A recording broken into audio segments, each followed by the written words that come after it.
moved locations. Hopefully this works a little better. Next question asks to tell what my list shows about my literary tastes. What an interesting question.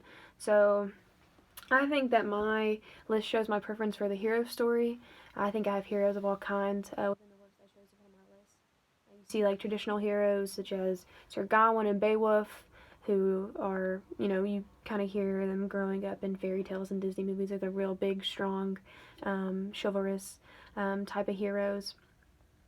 But I also have the untraditional and complicated protagonists like Victor Frankenstein, Dr. Faustus, Poe, Hamlet, and even Jake Gatsby. I think they are characters that you see at the beginning of a great hero you hear in fairy tales, but then they kind of, a lot of them are tragic heroes who don't end up with a happy ending, and that is because of one kind of fatal flaw that shifts the entirety of their story.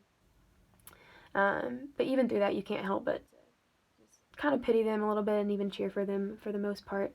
Um, you also have characters like Elizabeth Bennet and Mr. Darcy from Jane Austen's Pride and Prejudice, which I love, who act like heroes kind of in their own way.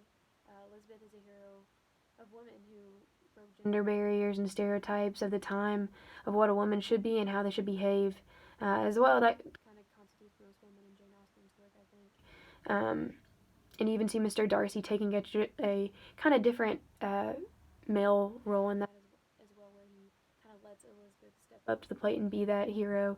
But then he also has a lot of heroic qualities in himself as well. You kind of see what I was talking about with Elizabeth and Kate and Taming of the Shrew by Shakespeare.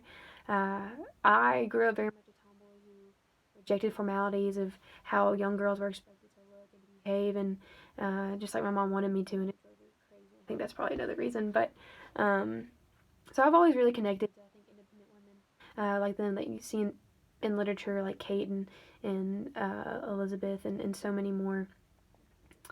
I also have always really loved fantasy fiction. I always have. Even growing up, I mean, it was huge on Harry Potter, and then in high school it came Twilight and a bunch of other really weird books that came out that were kind of fantastical at that point.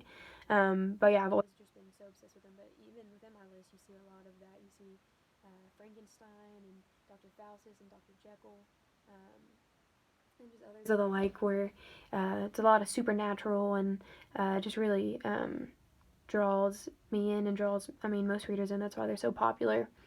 Um, just being able to learn from what I read and get lost in it has always been one of my favorite things, and I think you find that to be true throughout most of my lists. So I think it just kind of shows that I like the hero story.